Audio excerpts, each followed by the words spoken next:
ಆದಷ್ಟು mini vlog ನಿಮ್ಮ ಜೊತೆ ಶೇರ್ ಮಾಡ್ತಾ ಇದ್ದೀನಿ. ಇವತ್ತು ಪಾಪುಗೆ ವ್ಯಾಕ್ಸಿನೇಷನ್ ಇದೆ ಆ್ಯಂಡ್ ಪಾಪು ಇವಾಗ 13 ಮಂತ್ಸ್ ಓಲ್ಡ್. ಇದ ತಕ್ಷಣ ನಾನು ನನ್ನ ಪಾಪು ಫ್ರೆಶ್ ಅಪ್ ಆಗ್ತಾ ನಿಮ್ಗೊಂದು ವಿಷಯ ಹೇಳ್ತೀನಿ. ನೀವು ಮನೇಲಿ ಕುತ್ಕೊಂಡು ಸಂಪಾದನೆ ಮಾಡಬೇಕು ಅಂತ ಅನ್ಕೊಂಡಿದ್ರೆ ಎಸ್, ಈ ಪ್ಲಾಟ್ಫಾರ್ಮ್ ಒಂದು ಬೆಸ್ಟ್ ಪ್ಲಾಟ್ಫಾರ್ಮ್. ಇಲ್ಲಿ 94,000 ಇದೆ ಆ್ಯಂಡ್ ನಾನು ವಿಡ್ರಾ ಕೊಟ್ಟಿದ ತಕ್ಷಣ ಫ್ಯೂ ಸೆಕೆಂಡ್ಸಲ್ಲಿ ಬ್ಯಾಂಕಿಗೆ ಬರುತ್ತೆ. ನೀವು ಒಂದು ತಿಂಗಳು ಸಂಬಳಕ್ಕೆ ವೇಟ್ ಮಾಡೋ ಅವಶ್ಯಕತೆ ಇಲ್ಲ. ಬಿಕಾಸ್ ಇಲ್ಲಿ ನೀವು ಡೈಲಿ ನೀವೇನು ದುಡಿತೀರೋ ಅದು ನೆಕ್ಸ್ಟ್ ಡೇ ನಿಮ್ಮ ವಾಲೆಟಲ್ಲಿ ಇರುತ್ತೆ ಆ್ಯಂಡ್ ಅದು ನೀವು ಯಾವಾಗ ಬೇಕಾದರೂ ಬ್ಯಾಂಕಿಗೆ ತೊಗೊಬೋದು. ಡೀಟೇಲ್ಸ್ಗೆ ಡೈರೆಕ್ಟಾಗಿ ಇನ್ಸ್ಟಾಗ್ರಾಮಲ್ಲಿ ಮೆಸೇಜ್ ಹಾಕಿ ಆ್ಯಂಡ್ ನಾನು ನಿಮಗೆ ರೆಸ್ಪಾಂಡ್ ಮಾಡ್ತೀನಿ, ಇಲ್ಲ ಕಮೆಂಟ್ ಡೀಟೇಲ್ಸ್ ಅಂತ ಕೊಡಿ. ಇಲ್ಲಿ ಪಾಪುಗೆ ಬ್ರೇಕ್ಫಾಸ್ಟ್ ರೆಡಿ ಮಾಡ್ಕೊತಾ ಇದ್ದೀನಿ. ಸ್ವಲ್ಪ ಐಟಮ್ಸ್ನ ಇನ್ಸ್ಟಾಮಾರ್ಟಿಂದ ಆರ್ಡರ್ ಮಾಡಿಕೊಂಡೆ ಆ್ಯಂಡ್ ನಾನು ಇನ್ನೂ ಫಾರ್ಮುಲಾ ಮಿಲ್ಕ್ ಯೂಸ್ ಮಾಡ್ತಾ ಇದ್ದೀನಿ. So Excela Pro 3.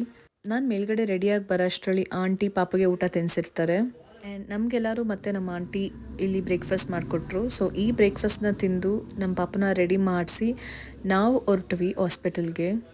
ಇವಾಗ ಹಾಸ್ಪಿಟಲ್ ವಿಸಿಟ್ ಈಸಿ ಆಗಿದೆ ಬಿಕಾಸ್ ಪಾಪು ತುಂಬ ಕೋಪ್ರೇಟ್ ಮಾಡ್ತಾನೆ. ಬಟ್ ಡೆಫಿನೆಟ್ಲಿ ಇಂಜೆಕ್ಷನ್ ಹಾಕುವಾಗ ಅಳ್ತಾನೆ, ಬಟ್ ಇಮಿಡಿಯೇಟಾಗಿ ನಾರ್ಮಲ್ ಆಗ್ತಾನೆ.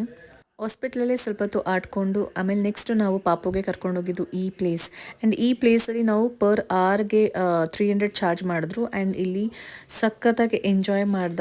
ಇದಾಗಿತ್ತು ನನ್ನ ಬ್ಯೂಟಿಫುಲ್ ಡೇ. ನೆಕ್ಸ್ಟ್ ವ್ಲಾಗಲ್ಲಿ ಸಿಗ್ತೀನಿ. ಟೇಕ್ ಕೇರ್, ಬಾಯ್.